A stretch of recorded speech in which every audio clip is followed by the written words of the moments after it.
Hi, I'm Robin Gully. I'm John Justin. And we are your Ward 2 Council people here to give you the council recap for the 25th of November, 2024. We started out the night with open council work session where we were talking about the 2025 budget.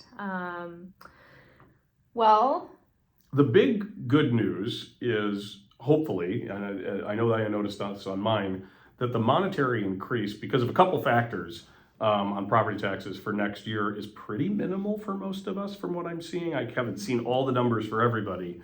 We'll stay out of the weeds on this one. There's a couple reasons for that. One of which is that there has been a rebalancing off of single family homeowners towards commercial, where commercial is now paying probably a more commensurate rate than has been happening in the past, which then of course lifts the burden of the levy off of single family homeowners. So if you're wondering how that happened, that's one reason. Now, if you have a commercial building, you're probably seeing a very different number. It's kind of key to make sure that everybody knows that is nothing that's within the city's control. So if you do own a commercial building and you're not happy with the increase that you've maybe seen in your property taxes, I feel for you. I'm sorry. I know it passes on to tenants. This is the way that the world works. But that was an outside of the city decision to kind of I think it was county level, to kind of reassess how they've done that. And in truth, if you are a commercial owner, you've probably been getting off a little easy up until now. And I'm sure that these numbers will continue to be interrogated and checked. And if it really seems like it's tipped too far the other way, they'll do that. So, but the short version is, in general, you're probably seeing a much less, after some years of larger increases, you're probably seeing less of a per dollar hit on your pocketbook if you're a single family owner, which is always great to say, and we're happy to do that. We do try to control that stuff, and I think we did a good job this time around, and we'll keep doing that. That's the plan. So if you have questions on that, obviously reach out. I know it's confusing. The mechanics of property taxes baffle me, and I do this job, so don't feel bad. But sometimes they are confusing, but I think it's generally going to be good news for most people in the city. Better than they probably are expecting. Yeah. It didn't go down, but yeah, but compared to everything else, it sure didn't go up like a lot of other things in your life have gone up. Yeah, exactly. The next thing that we talked about in the open council work session was affordable housing. Speaking of things that are pretty confusing to explain, we learned about a new law at the state level called 4D1, not 41. Yes. For the letter D. Numeral 1.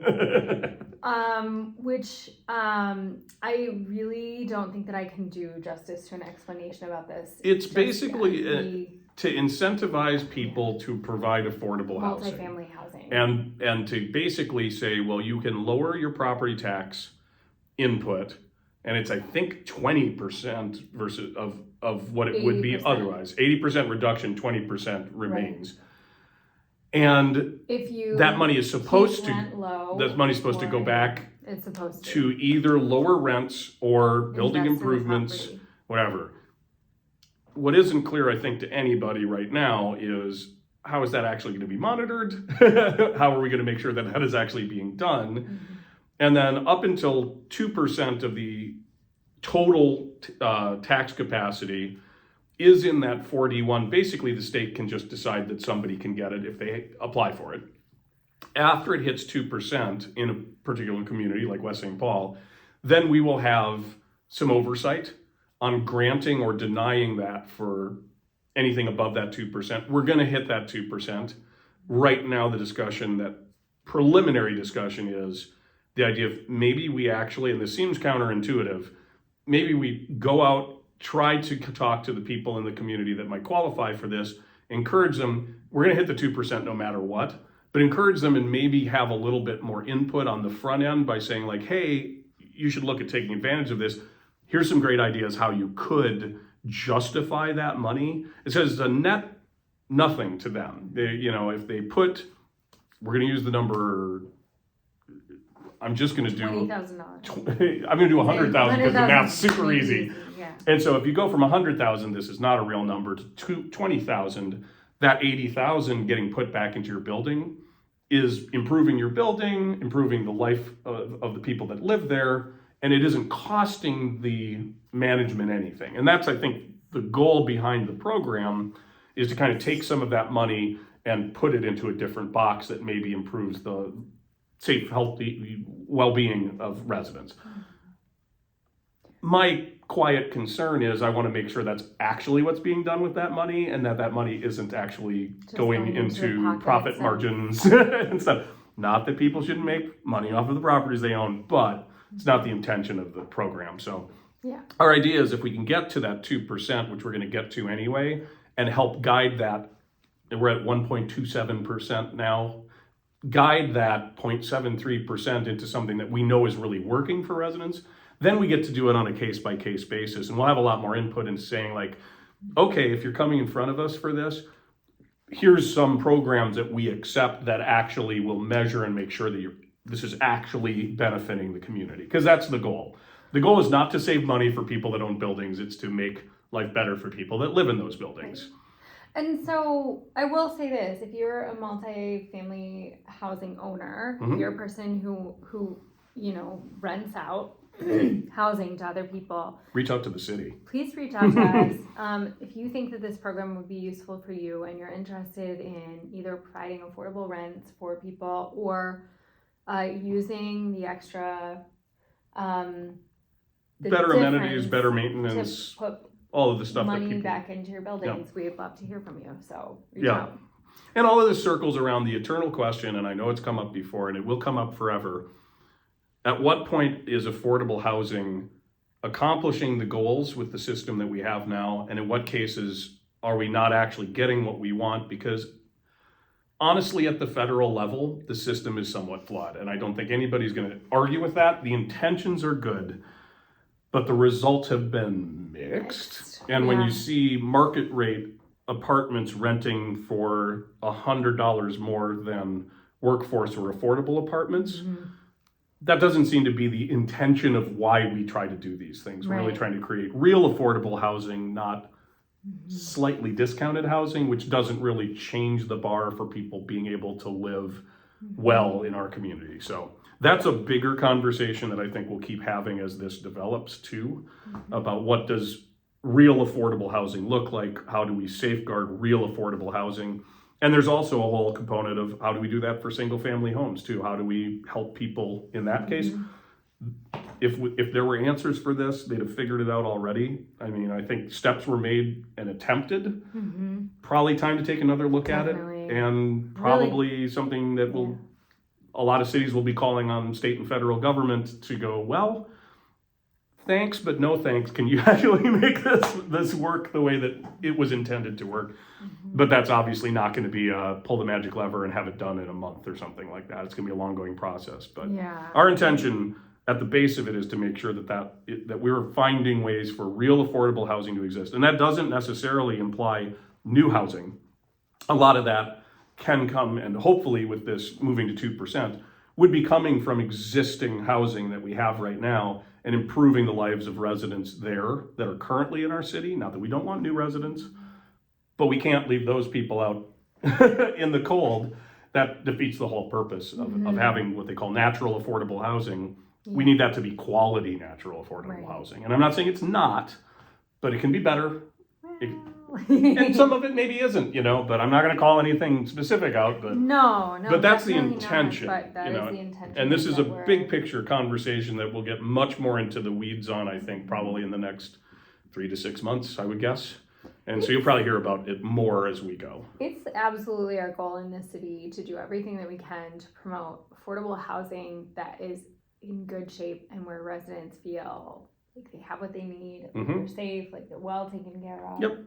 And so anything we can do. And good affordable housing is also good for the people around that affordable housing. I mean, that's the other goal, is we want our affordable housing to also be good for the neighborhood. Make the neighborhood happy and feel safe and well taken care of, and know that things are run well enough in that building that there are some of the concerns that we sometimes see with affordable housing with mismanagement, that we can start to erase some of those problems and make it so you feel comfortable with what's going on in your neighborhood. This is all important. So again, very early stages, but it's something we've been talking about the whole time I've been on council, has been trying to figure out the affordable housing piece, and it's it's a national problem. It is a absolutely universal national problem. Nobody has solved it. I don't think there's a community out there that would be willing to stand up and go like, we nailed it, because there's always trials and tribulations in it. So we're working hard though, and we're going to keep working hard as a staff. So that's the open council work session, I think. Yeah, that's it. And then we got into the council meeting. We started with just some, we just had one community comment, and then a couple of council comments. Councilmember Armin has always called out the donations to the city. Thank you so much to the folks who donated to the city this month. And a lot of, happy Thanksgiving wishes. And I got on my soapbox about it's Small Business Saturday this Saturday. It sure is. Yeah, let's get out and support small businesses. Go out and visit a couple. You can do that on Friday too. You can do it every day. You can do all it year round. You can round. do that instead of being on Amazon. What a crazy idea! No, but in all seriousness, it is a really important thing. As somebody who is a small business owner and talks to a lot of small business owners, it's an important day to us, and it's really kind of an amazing thing that's been kind of a groundswell of support over the last, I would say, decade now. I think is when it started, and it's grown every year. But I can speak for everybody. I think we really appreciate it. And even if you come in and you don't buy anything, or you just buy a little thing or whatever, we don't care. It's just nice to know that the community supports our small businesses. And my biggest plug always for West St. Paul, and why I love this city as much as I do, our community is particularly good about keeping small businesses in their minds and really helping and working. And whether it's a coffee shop, or me, or a salon, or whatever, you guys do a great job of supporting. We have a remarkable amount of independent small businesses in this town. Most cities with a big commercial corridor like ours, you don't see those small businesses anymore. They're just not there. So it's really great. Thank you all for all that you have done. Please continue to do it. Think about it if you're bored on Saturday. Go stop by somewhere. So thanks. There's my speech. And actually, not to skip ahead, but speaking of Small Business Saturday, we had a couple of things that came up from small businesses in the council agenda today. Yeah, so, and we can get there really quick, because I think the only thing before that is, hey, remember cannabis legislation and how we've talked about it probably for almost every video for 2 years, something like that. We did a final reading on some ordinances and some zoning. Don't be surprised if this comes up again, because the state still has to implement the full plan. So things because we've talked about it every video for 2 years, so why not continue to talk about it? But there's really no new information in there that you haven't seen before. It's just kind of distilling it down to the standard. And then the only other thing was allowing to be a summary in the paper. If you want to read the whole thing, it's available on the website. If you have questions, concerns. On ordinances. So yes. It was just a little thing saying that when that typically we've published whole new ordinances in the paper, but people don't usually read them word for word. They are this always one is really available. long too. And this was really long, and so for this, that we were agreeing that it was okay to just publish a summary of it.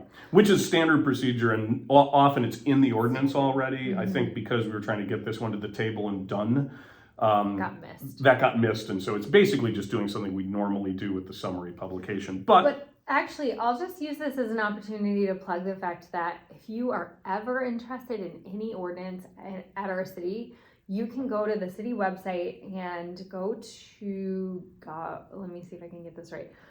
I think it's under government, and then you can find all of our city ordinances. It's all public and available. They're on a website that's super easy to search. I often go there and search for things myself, and they're just like, we have a special database for it. So. And if you have trouble finding it, you can always reach out to us or anybody else on the council. You can reach out to city staff. They will get you to where you need to go if you want to see this stuff. So. All right, so let's talk about some small businesses. Yes. The first was a conditional use permit for Sola Salon. They want to allow tattoo artists to work in their shop. And they we learned that of their 14 salons across the metro, 13 of them already have tattoo artists that work in them, and they've been like great. And we've heard nothing but great things about Sola. Oh, absolutely. No, it's been a huge success. They're really very happy to be in our community.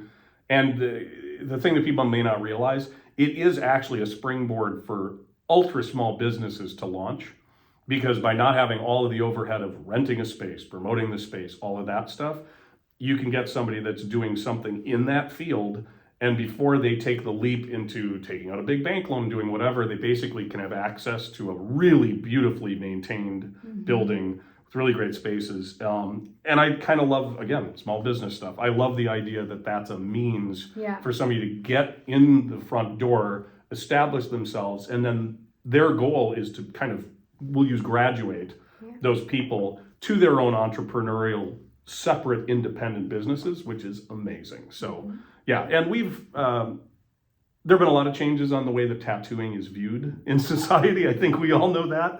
And so there would have been a time where it would have been like, oh, it's a tattoo shop. I mean, these things are tattoo shops for no, I know they were prohibited. Time. I think it used to be painted as sort of like a ooh, spooky. You could not have a more regulated industry you could imagine outside of strict medical field that has the protections that tattoo shops have to maintain, and that will all be required for anybody that does move in there and do tattooing on site. It'll hit all the health regulations, both the city and the state level. So that was pretty non-controversial. Pretty much everybody was all in, and yeah. And then we went to on-site liquor sales for 1570 Livingston, which is the former wooden tub. The former wooden tub, which Laundromat. is going to become what the new owner said will be the most beautiful bar in West St. Paul. I'm not like saying that I'm, we have some really nice bars and restaurants in West St. Paul. So, but a little friendly competition never hurt anybody. And it will be a truly independent, one-off location. This is not a chain, and you have all been asking for more restaurants, independent restaurants, more options in that realm. This is one of those great moments where this is somebody that has a track record. They have run other restaurants, so they're not coming in with a crazy idea.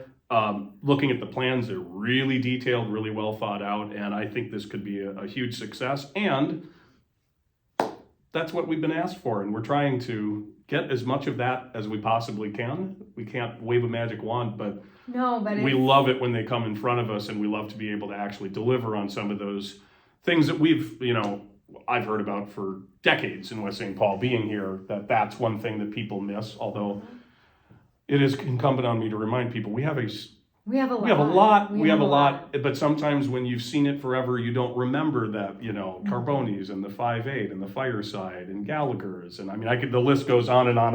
Sorry if I left out anybody who and tons of places that have come in the last 4 or 5 years too, or 3 or 4 years. Foodsmith, the North 40 Tavern, the redo of Tappers. I mean, these are all El Cubano. These are independent people coming. El Cubano is a great example. So it's not like we don't have them, but everyone is welcome, and we are so excited. I think it's going to be really cool, and it is going to be a full restaurant. It is not just a drinking establishment. And this is a place that used to be a laundromat, and now it's going to be a full restaurant. And it's a chef-driven restaurant. It's going to be, that's the whole idea. I've read a little bit about it. I don't want to spoil anything. Hopefully everybody goes there to see what it's about, but it's a pretty interesting concept behind the scenes, and we haven't seen everything, but we've seen a little bit about it. I think people are going to be really wonderfully surprised, and it's going to cover things that we don't currently have in the city. So yay! We're excited. And to the new owner who's bringing in this space, thank you. Yeah, thank you so much. We're really excited. And then we had related, an ordinance about parking minimums. And I do. I love this one. I'm a big fan of less parking. And so here again, we're going to see there is a parking lot there, but there is also parking on Livingston, right? Yeah. And a lot of people don't realize there's parking on Livingston except for a 200-foot adjacent to Wentworth, I believe, on one side. And so we are, just to make this even easier for people, to encourage people to start parking on the street if they can't find a spot in the lot. Please don't steal parking spots in other businesses' lots. That's not fair to them. But you can park down the block a little bit and walk. That's what we do when we go to St. Paul or Minneapolis or a lot of other cities, so it's fine. Yes, we do have street parking. And we are going to do some re-signage there, just to make sure it's really clear that you are allowed to park. And and so that passed. And so they will have, I think at this point, it's just moving forward. I know they've already been in there because I've driven past, and they are working hard on the interior of that building. Yeah. So I think it's going to be pretty exceptional. I'm very curious to see what it's like, because I was in the wooden tub once. I wouldn't have imagined it would turn into a restaurant, but the plans look amazing from what I can see from my little knowledge of, I'm not a restaurateur, so I don't really know, but it looked pretty great to me. I look forward to stopping by, so. Yep. And then we just had our first reading on an ordinance to rezone 212 Thompson, and I'm just gonna say, this is like the first step in, I mean, you probably have more to say about this from the Planning Commission, but this is like the first step in getting toward our comprehensive plan, but also you're going to be hearing about this more than likely a lot. So this was just a zoning change, and zoning can be confusing. This is one of those times where there really wasn't a decision to be made, because our comp plan already has designated that this area would be mixed use. It's future land use guidance. And so there's really no way for anybody to be like, well, we're just not going to do it, because that's not fair. I mean, this is the guiding plan. We have to follow this document. There will be a final reading of this at the next meeting, and then there are 3 other related things to that property. There'll be a lot more discussion. If you were following at home and you're interested in what's going on with 212 and you have some feelings about it, you wouldn't see a lot of discussion tonight. It wasn't because there won't be a lot of discussion and a lot of vetting as we move forward. It's because this really wasn't that. Yeah, this wasn't that. So if you are invested in 212 and where that goes from here, definitely pay attention. I believe the December 9th council meeting, the rest of the things will be in front of us, as well as the final reading of the zoning. If you do have feelings about this, as always, send emails, give us call up. Doesn't matter if it's not in our ward. Doesn't mean we aren't going to be involved in the decision. So feel free to reach out to whoever you're comfortable with on the council. Let us know what you're thinking. We're super interested in your feedback Yep, about it. absolutely. That's. And then Yeah. we recessed for an EDA meeting, and that was for a commercial exterior grant. It's a location on Smith Avenue. That's going to become a mortgage Yep. company. And these are people that, Have boy, were already effusive been. about how invested they were in the community and how much they wanted to be in that area. They've operated, I believe, out of Mendota Heights. They were really excited to be involved. They're excited about the future of the Smith-Dodd thing, especially with the reconstruction. And it looks like a really nice facelift on that building. And I've seen that building. Bought it. And, They've been renting for 7 years, and then Yep, they really wanted a spot on Smith Avenue, and they were open to some other places, but they've really been looking right around there.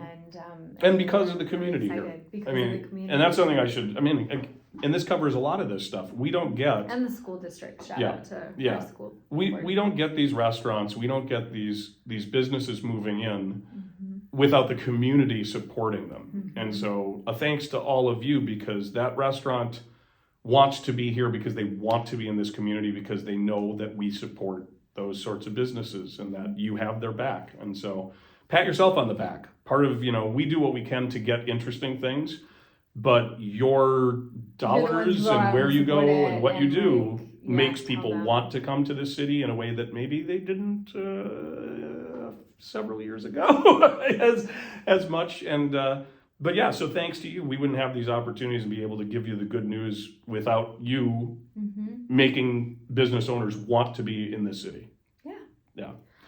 And the last 2 things were closed sessions on labor negotiations, and the city manager's evaluation, which I know are going to be summarized. So I think it'd be okay to just say in summary. I think we could say both were pretty non-controversial. I think that both were very positive conversations. I think everybody's going to be happy about the way that the labor negotiations went. Not every city is lucky enough to have easy, We have an amazing pleasant. city staff. Yes.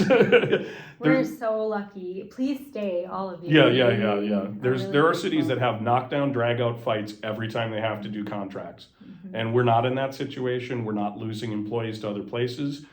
One of the big parts, and I can say this, was law enforcement. And without saying any details, because we can't, it's pretty clear that our officers are very happy with how they're treated by our city and the support that they get from city staff and from the council.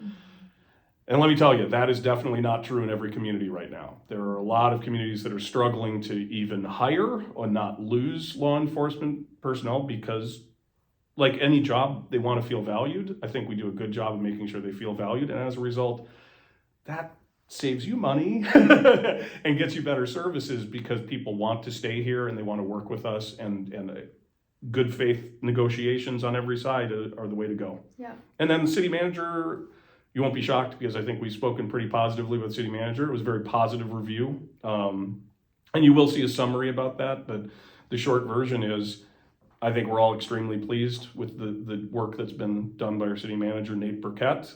We've seen some amazing changes in West St. Paul, and while elected officials love to take credit for all of that, it is not all us, and it's a lot more staff, and you only have as good a staff as you have leadership. And Nate has time and time again shown that he's an excellent leader and he makes employees feel valued. And at the end of the day, that's the most important part of the job. So. Yeah. So we're really lucky. We have a city manager that's awesome. A We staff have that's staff happy, that's happy feels and valued. doing great work and growing their skills all the time. Yep. And so, yeah, we're really lucky. We live in a great city, you guys. Pretty So, positive day. Yeah. Let us know if you have feedback. Yeah, or if right. you Tell feel us why I'm differently. wrong. Tell us why that we're it's not good. Thanks, everyone. Thanks so See much. you next time. Bye-bye. Oh, happy Thanksgiving. Oh yeah, happy Thanksgiving. To everyone Yeah, celebrating. Small and Business Saturday. Small Business Saturday. Good night. Bye.